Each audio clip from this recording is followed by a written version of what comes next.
সেনাপ্রধান ফাইনালি বুঝে গেছেন ভালোভাবেই যে তিনি কিছু পারবেন না। তিনি আসলে ভয়ে আছেন, তিনি বরং নিজেকে বাঁচানোর চেষ্টা করছেন। এই যে একটা অস্থিতিশীলতা সেনাপ্রধান সৃষ্টি করলেন, যে একটা রাত বাংলাদেশের জনগণ ঘুমায়নি, যে ওয়াকার কি আকাম করে আমাদের ঠেকাতে হবে। বৃহস্পতিবার রাতে বাংলাদেশের জনগণ জেগেছিল এবং ওয়াকার রিয়াল খুঁজে করতে পারবেন না সেটা তিনি ভালোভাবে বুঝে গেছেন। করলে যে খবর আছে এটা বুঝে গেছেন। তবে হ্যাঁ, যা করেছেন সেটা নট লেস দেন কু, সেটা কুয়ের কাছাকাছি, ক্লোজ টু কু। দর্শক, কিন্তু আনুষ্ঠানিকভাবে কিছু করা যায় তার পক্ষে সম্ভব নয়, এটা তিনি বুঝে গেছেন। মোটের উপরে ওয়াকার ভয় পেয়েছেন। তিনি যে ভয় পেয়েছেন, তিনি ভয় পেয়ে যে পিছু হটেছেন তার প্রমাণ দেব। অন দি আদার হ্যান্ড, এই সেনাপ্রধানকে আওয়ামী লীগের কেউ কেউ গালাগালি করে গাদ্দার বলে। আবার এখন দেখলাম যে সজীব ওয়াজেদ জয় নিজেই সেনাপ্রধানকে ধন্যবাদ জানায় এবং খুশি। That's very significant. কেন সজীব ওয়াজেদ জয় খুশি? সজীব ওয়াজেদ জয় তো বাংলাদেশের নাগরিকই না, তিনি তো মার্কিন নাগরিক, শপথবদ্ধ মার্কিন নাগরিক। শপথবদ্ধ মার্কিন নাগরিক খুশি হওয়ায় না হওয়ায়, নিষিদ্ধ সংগঠনের নেত্রীর ছেলে খুশি হওয়ায় না হওয়ায় বাংলাদেশের জনগণের কিছু আসে যায় না। তারপরও এটা কোনো আন্তর্জাতিক ষড়যন্ত্রের অংশ কিনা এটা খেয়াল রাখতে হবে। দর্শক, সেনাপ্রধান যে ভয় পেয়েছেন তার প্রমাণটা কি? যখন জনগণ সজাগ এবং জনগণ ইউনূসের পক্ষে, এবং ইউনূসের পক্ষে দাঁড়িয়ে কিন্তু ওয়াকারকে গালাগালি করছে। ইউনূস পদত্যাগ করতে চেয়েছেন ওয়াকারের ষড়যন্ত্রের কারণে, এবং ওয়াকারকে সরানো না সরানো নিয়েই এই জটিলতা তৈরি হয়েছে। বিষয়টা কিন্তু এরকম। এই জায়গায় যখন নানান নিউজ বাজারে চলছে, তখন আইএসপিআর দুইটা বিবৃতি নিয়ে আমি আলোচনা করব, সামনে এসেছে। একটা হচ্ছে আইএসপিআর এর নামে আওয়ামী লীগ, এটা বোঝাই যায় আওয়ামী লীগ একটা ভুয়া বিবৃতি ছড়িয়েছে। সেই বিবৃতি ওটা সেনাবাহিনীর বিবৃতি নয়, ভুয়া, এটা তারা জানিয়েছে। আরেকটা বিবৃতি হচ্ছে যে সেই 5 আগস্ট বা তার ওই সময়টায় ক্যান্টনমেন্টে কারা কারা হেফাজতে ছিল তাদের তালিকা প্রকাশ করেছে। যদিও এর তালিকা আমরা আগে কনক সরোয়ারের কাছ থেকে পেয়েছিলাম, সেই কনক সরোয়ারের তালিকার সাথে মিলে না। এখন সেনাবাহিনী নিজে তালিকা দিয়েছে। এই তালিকা দেখে আবার সজীব ওয়াজেদ জয় খুশি, তিনি ধন্যবাদ জানিয়েছে সেনাপ্রধানকে। তার খুশির কোনো গুরুত্ব আছে কিনা বা তাৎপর্য কি, আমি সেটা বিশ্লেষণ করব। প্রথমে একটা ভুয়া বিবৃতি আইএসপিআর এর, যেটাকে সেনাবাহিনী থেকে বলা হয়েছে না এটা ভুয়া, কেউ গুজবে কান দিবেন না। এই ওয়াকারের যে বক্তব্য নিয়ে রাজনীতি যে তোলপাড়, তিনি মানবিক করিডোর নিয়ে যা বলেছেন, তিনি চট্টগ্রাম বন্দর নিয়ে যা বলেছেন, প্রফেসর ইউনূসকে যা বলেছেন, এই বিষয়গুলো আমরা নেতিবাচকভাবে তীব্র প্রতিক্রিয়া জানাচ্ছি। আমরা এটা পেয়েছি কিভাবে? আইএসপিআর বিবৃতি দিয়েছে যে অফিসার্স অ্যাড্রেসে ওয়াকার এটা বলেছেন না। তাহলে আমরা এটা কোথায় পেয়েছি? এটা আমরা পেয়েছি অসমর্থিত সূত্র। এই অসমর্থিত সূত্র কারা? আবার দেখবেন যে মাঝে মাঝে নেত্র নিউজ বা বিভিন্ন জায়গায় সেনা সদর নামে কিছু বিবৃতি আসে, সেনা সদর জানিয়েছে। ওই সেনা সদর কিন্তু আইএসপিআর না বা সেনাপ্রধান, ওই সেনা সদরের রেফারেন্স দিয়ে বা উপস্থিত কর্মকর্তার রেফারেন্স দিয়ে আপনারা গণমাধ্যমে যা পড়েন, এটা হচ্ছে ওয়াকার বিরোধীদের বক্তব্য। মানে তারা এটা বাইরে জানায়, তারা জানায় বলে জানতে পারি, নাহলে কিন্তু আমরা জানতে পারতাম না। আমাদের জানার একটাই সোর্স, সেটা হচ্ছে আইএসপিআর। আইএসপিআর কিন্তু অফিসার্স অ্যাড্রেসে কি বলেছে ওয়াকার সেটা বলেনি। তাহলে ওয়াকার বিরোধী একটা অংশ আমাদেরকে নিউজগুলো জানায়, জাতিকে জানায়, আর সেটা নিয়ে আমরা তোলপাড় তৈরি করতে পারি। আর আইএসপিআর যেটা বলে সেটা ওয়াকারের বক্তব্য, আর আইএসপিআর বাইরে যেটা সেটা ওয়াকার বিরোধীদের বক্তব্য। ক্লিয়ার? তো এখানে আইএসপিআর যে বিবৃতি দিয়েছে এটা হচ্ছে ওয়াকারের ভয়ের প্রতিফলন। ভয় পেয়ে বিবৃতি দিয়েছে। কি?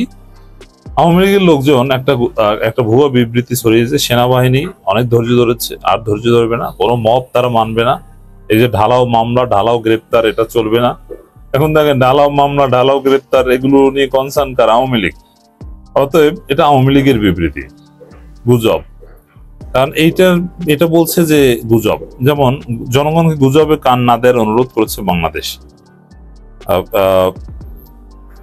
সচেতনতামূলক একটা বিজ্ঞপ্তি দেয় তারা। সেনাবাহিনী বলছে সম্প্রতি একটি স্বার্থান্বেষী মহল বাংলাদেশের সশস্ত্র বাহিনীর লোগো ব্যবহার করে একটি ভুয়া প্রেস বিজ্ঞপ্তি প্রকাশ করেছে, যার মাধ্যমে সাধারণ জনগণের মাঝে বিভ্রান্তি সৃষ্টির পাশাপাশি সশস্ত্র বাহিনীর জনগণের মাঝে বিভেদ তৈরির অপচেষ্টা চলছে। এর মানে এই যে এগুলোতে এই গুজবে কান দিবেন না। তাহলে ওই গুজবে কি ছিল? গুজবে ছিল এই মব করলে খবর আছে, ঢালাও মামলা চলবে না, সেনাবাহিনী এখন থেকে আর চুপ থাকবে না।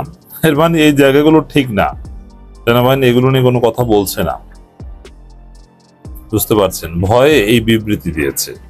এছাড়া এতদিন পর কেন ক্যান্টনমেন্টে আটকদের তালিকা প্রকাশ করলো? কারণ এখন ভয় পেয়েছে, না না আমরা কোনো অপরাধ করিনি। মানে এমন ভাবে দেখিয়েছে যে যারা সেনা হেফাজত, মানে সেনাবাহিনী এখন জনগণের কাঠ করায়, এখানে ওয়াকার দেখিয়েছে ভাই আমাদেরকে গালাগালি করেন কেন, আমরা তো আওয়ামী লীগ না। আওয়ামী লীগের যারা আমাদের হেফাজতে ছিল এরা তো বেশিরভাগই গ্রেপ্তার হয়েছে, যারা গ্রেপ্তার হয়নি তারা দেশে আছে। আমরা কাউকে পালিয়ে দিয়েছি বিষয়টা এরকম না, যদিও ওয়াকারের এই তালিকা আমরা বিশ্বাস করব এর নিশ্চয়তা নেই। যেমন হাসান মাহমুদ কোথায় ছিল, এই ধোঁয়াশা কাটেনি। মানে এখানে সেনাপ্রধান এই আইএসপির বিবৃতির মাধ্যমে দেখিয়েছে, তালিকা প্রকাশের মাধ্যমে, যে না আমরা কাউকে পালাতে দেইনি, আমরা জনগণের পক্ষে আছি, অতএব আমরা আওয়ামী লীগ না, আওয়ামী লীগ কোনো স্পেশাল অ্যাডভান্টেজ আমরা দেইনি, এটা দেখিয়েছে। কিন্তু এটা বিশ্বাসযোগ্য না। তো এখানে সজীব ওয়াজেদ জয় আবার খুশি হয়েছে, এটা ভয় দিয়েছেন নিজেকে বিশ্বস্ত প্রমাণ করার জন্য। হ্যাঁ, ওয়াকার অনেক অবদান, সেনাবাহিনীর অনেক স্ট্রিক আছে, দ্যাটস রাইট, কিন্তু তিনি তো আওয়ামী লীগ করতেন বা শেখ হাসিনা অ্যাপয়েন্টেড, এটা তো আর বুঝতে পারবেন না। তিনি দায়িত্ব পালন করুক, কিন্তু ডক্টর ইউনূসের সাথে কন্ট্রাডিকশনে যে নয়। আমাদের কথা হচ্ছে এটা। এখানে সজীব ওয়াজেদ জয় ফেসবুকে লিখেছেন, এখন বোঝা যাচ্ছে সেনাবাহিনী কেন এতদিন পর তাদের হেফাজতে থাকা ব্যক্তিবর্গের তালিকা প্রকাশ করলো। এখানে সজীব ওয়াজেদ জয় দেখানোর চেষ্টা করেছেন যে যেহেতু প্রধান বিচারপতি সহ আরো বিচারপতিরা সেনা হেফাজতে ছিলেন, অতএব তারা তো ওই যে রেফারেন্স দিয়েছেন যে না একটা অন্তর্বর্তীকালীন সরকার হতে পারে সংবিধানে একটা আর্টিকেলের অধীনে, ওটা ঠিক না, ওটা ভুয়া, এটা বলার চেষ্টা করেছেন। অতএব এটা অবৈধ সরকার। সেনাপ্রধান এই তালিকা প্রকাশের মাধ্যমে এই সরকারকে অবৈধ হিসেবে প্রমাণ করেছে। সজীব ওয়াজেদ জয় এখন খুশি। এই খুশি বোকামির খুশি। প্রথম হচ্ছে সজীব ওয়াজেদ জয় কিছু না, আর এটা যদি হাসিনাও ধন্যবাদ জানায়। এই সরকার হাসিনার সংবিধানের দৃষ্টিতে আমরা হাজারবার বলি অবৈধ, আমরা তো হাসিনার সংবিধান মানি না ভাই, এই সংবিধান অনুযায়ী চলে। আর আপিল বিভাগের রেফারেন্স অনুযায়ী শপথ নিল 90 দিনের পরে কোনোভাবে এই সরকার থাকতে পারে না এই সংবিধান অনুযায়ী। অতএব মানে সজীব ওয়াজেদ যে আওয়ামী লীগ খুশি যে না এই সংবিধান অনুযায়ী এই সরকার বৈধ নয়, আর এই সরকার এই সংবিধানকে তো আমরা লাথি মারি। এই সরকার বিপ্লবী সরকার, বিপ্লবী চরিত্র, বিপ্লবী সরকার কাগজে কলমে না হলে বিপ্লবী চরিত্র আছে। ধীরে ধীরে সরকার পুরোপুরি বিপ্লবী হবে, জাতীয় সরকার হবে, অন্য ধারা হবে, নতুন সংবিধান হবে। তোমার সংবিধান নিয়ে তুমি থাকো, মনে মনে সুখে থাকো, পাগলের সুখ মনে মনে। রোহিঙ্গাদেরকে বাংলাদেশে পার্মানেন্টলি রাখার ব্যাপারে হাসিনা এগ্রি করেছে, ওয়াকারুজ্জামান এগ্রি করেছে। আহা, ওয়াকারুজ্জামান এবং হাসিনা এগ্রি করেছে রোহিঙ্গাদেরকে পাঠাবে না, কারণ ওখানে যদি পাঠায় তাইলে ভারতের স্বার্থে বাধা আসবে। ওখান থেকে রোহিঙ্গাদেরকে যদি পাঠানো হয় তাহলে কি হবে? আপনারা তো সবাই জানেন, জাতিসংঘে যখন রোহিঙ্গাদের প্রত্যাবর্তনের কথা বলেছে, হাসিনা মাগি কিছু বলে নাই, রোহিঙ্গা থাকবে, অসুবিধা কি? কেন সে তার বোন রেহানা মাগিরে বলছে না তুমি 16 কোটি খাওয়া, না হয় আরো 5 লাখ খাওয়াবো তোমার? আপনারা এটা শুনেন নাই? তো এখানে মাগি বলছে ওকে আমার এখানে রোহিঙ্গারা থাকবে, আমি জাতিসংঘের কাছ থেকে তোষাইয়া পয়সা নেব এবং ওই পয়সা দিয়া আমার পোলারে বিলিয়নিয়ার বানাবো, রেহানা মাগির মাইয়ারে ব্রিটিশ মন্ত্রী বানাবো, সালমান রহমান আরো কোটিপতি হবে, বসুন্ধরার খানকি শাহ আলম আরো বড় লোক হবে, মাগি ওয়াকারুজ্জামান ওরে পুটকি মারা লোকজন ছাই বানায় দিবে। শুধু ডক্টর মোহাম্মদ ইউনূসকে আজতে ঢুকাতে হবে, ডক্টর মোহাম্মদ ইউনূসকে একটু বেইজ্জতি করতে হবে। ডক্টর মোহাম্মদ ইউনূসকে বেইজ্জতি করলে ওই খানকি বাগিতে ভোদায় রক্তক্ষরণ হয়, একটু পিচ্ছিল হয়, যাতে ওয়াকারকে গোয়া মারা যায়। যারা ওয়াকারকে সমর্থন করছেন নিজেরা নিজেদের পুটকিতে লুব্রিক্যান্ট লাগাইয়া গোয়া মারাদের রাস্তায় গিয়া শুয়ারের বাচ্চারা যারা সত্য কাহিনীটাকে তুলে ধরতে পারছেন না। আমি আমার বিবেকের তাড়নায় ইনভেস্টিগেট করে আমি দেখলাম সমস্যাটা কোথায়। সমস্যা তো এখানে, রোহিঙ্গাদেরকে ফেরত পাঠানো যাবে না। আপনাদের মনে নাই সৌদি আরবে থেকে বাকিতে তেল পাওয়ার জন্য সৌদি বলছে 65,000 রোহিঙ্গাকে বাংলাদেশের নাগরিকত্ব দেওয়া হবে। হাসিনা মাগি সাথে সাথে রাজি হয়ে গেছে। আপনাদের মনে নাই দর্শক বৃন্দ, আপনারা 2 দিনে ভুলে যান। হাসিনা মাগিকে বোঝানো হয়েছে তুমি ধনী হইতে চাও, জাতিসংঘ তোমাদেরকে কন্টিনিউয়াসলি পয়সা দিবে। ওই পয়সার লোভে খানকি মাগির পোলা ওয়াকারুজ্জামান এবং হাসিনা মাগি, রেহানা মাগি এবং তার বংশধরেরা কন্টিনিউয়াসলি দেশের সাথে বেইমানি করেছে, দেশের সাথে বেইমানি করেছে, গাদ্দারি করেছে, প্রতারণা করেছে। এই শুয়ারের বাচ্চা। এবার আসি দর্শকবৃন্দ সালাউদ্দিনের সাবজেক্টে। আপনাদের পুলিশের ডিআইজি হয়েছে একসময় মনির, এটা জানেন তো? মনিরুল ইসলাম। মনিরুল ইসলামের সহায়তায় সালাউদ্দিন মেঘালয়ের সিকিম পর্যন্ত, শিলং পর্যন্ত যায়। তাকে কোনো চোখ বাঁধা হয় না। সে যে ড্রামার কাহিনী করার কথা বলা হয়েছে, আপনারা কি জানেন সালাউদ্দিনের বউ হাসিনার কাছ থেকে ভাতা নিয়েছে ঠিক যেভাবে পাকিস্তানি অথরিটির কাছ থেকে হাসিনার মা ফজিলাতুন্নেসা ভাতা নিত? আপনারা কি জানেন? হাসিনা, সালাউদ্দিনের বউয়ের নামও বোধহয় হাসিনা, সে আওয়ামী লীগের কাছ থেকে ভাতা নিত, হাসিনার আওয়ামী লীগের গভর্নমেন্টের কাছ থেকে। মনিরুল ইসলাম, বেনজির, এরা কয়েকজন মিলে তাকে ভারতে যেতে সহায়তা করেছে এবং ভারত তাকে রিকুইজিট করছে। তাকে রিকুইজিট কিভাবে করছে? বলছে সালাউদ্দিন আহমেদের বিএনপির নেতৃত্বে যাওয়ার সম্ভাবনা আছে, কারণ সে খালেদা জিয়ার আত্মীয়। অন্য কেউ চায় না এইভাবে 6 বছরের জন্য। তারা মনে মনে ভারত চিন্তা করছে মির্জা ফাক আমাদের দখলে আছে, মির্জা ফাকরে যদি আমাদের দখলে রাইখা দেয়, কারণ এই মির্জা ফাক অলরেডি ভারতীয় নাগরিক, সালাউদ্দিন তার নেতা হওয়ার সম্ভাবনা আছে। সালাউদ্দিনের জন্য, সালাউদ্দিন খালেদা জিয়ার আত্মীয়, এবং সালাউদ্দিনের বিএনপির নেতা যেহেতু হওয়ার সম্ভাবনা আছে, হাসিনাকে সরাসরি রিকুইজিট করছে, বলছে সালাউদ্দিনকে এখানে পাঠাও। এবং সালাউদ্দিন ওখানে গেছে। সালাউদ্দিনকে কেউ গুম করে নাই, কেউ খুন করে নাই, কোনো জায়গায় না, আপোষে গেছে। ঠিক যেমনি শেখ মুজিবুর রহমান 25শে মার্চ 1971 সালে নিজ ইচ্ছায় পাকিস্তানে গেছে। নিজ ইচ্ছায় শেখ মুজিব যেভাবে পাকিস্তানে গেছে, সালাউদ্দিন ঠিক একইভাবে মেঘালয়ের শিলংয়ে গেছে। এবং এই যে করিডোর, এর সাথে জড়িত আছে ভারতীয় প্রজেক্ট করিডোর। সালাউদ্দিনকে মুখস্থ করানো হয়েছে গত 6 বছরে ভারতের জন্য তার কি কি করতে হবে।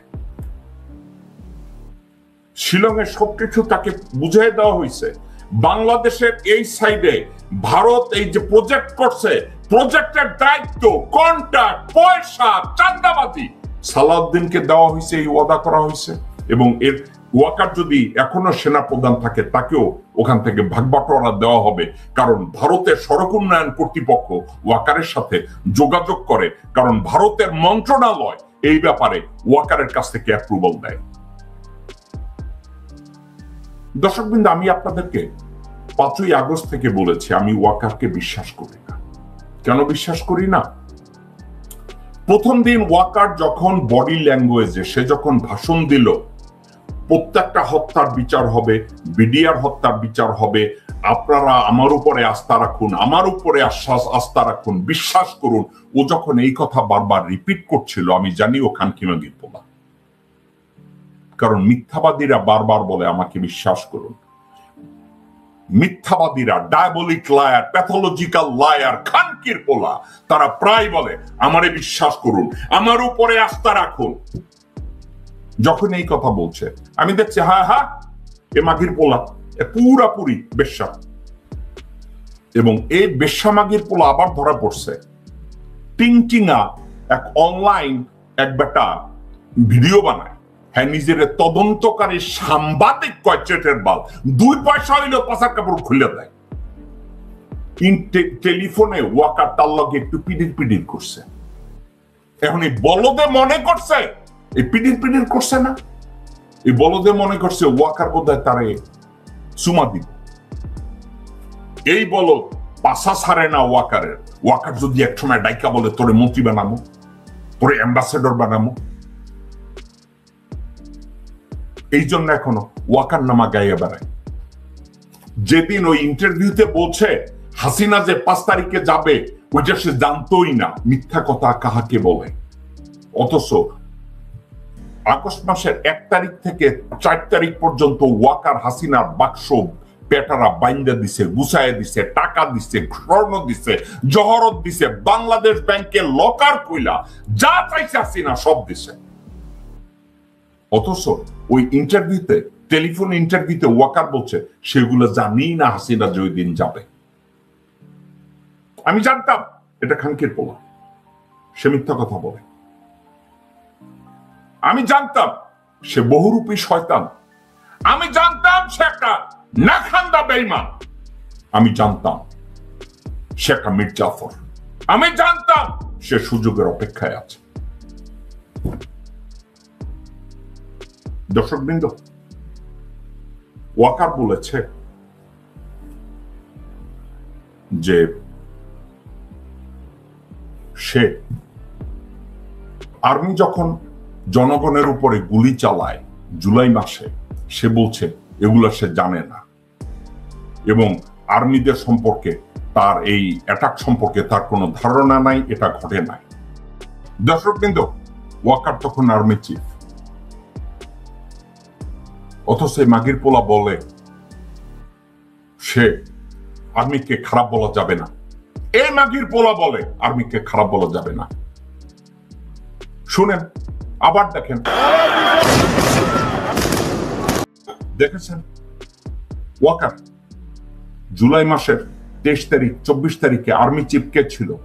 এই মাদারচোদ ওয়াকারুজ্জামান আর্মি চিফ ছিল। আর্মি চিফ থাকাকালে এই কাজটা হয়েছে। হাসিনা মাগি যেমন বলে আমি জনগণের কাছে বিচার চাই, আমি কি করেছি জানি না, ঠিক সেম কথা এই মাদারচোদের কাছ থেকে শুনেন। আমাদের সেনাবাহিনীর প্রতি আক্রমণ করেন না। একটা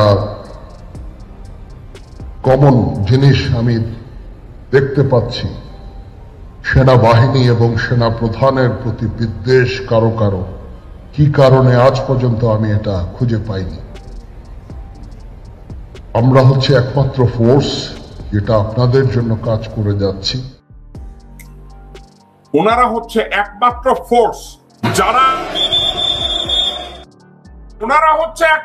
ফোর্স যার নেতৃত্বে সেনাবাহিনী আমার জনগণের বুকে গুলি চালায়।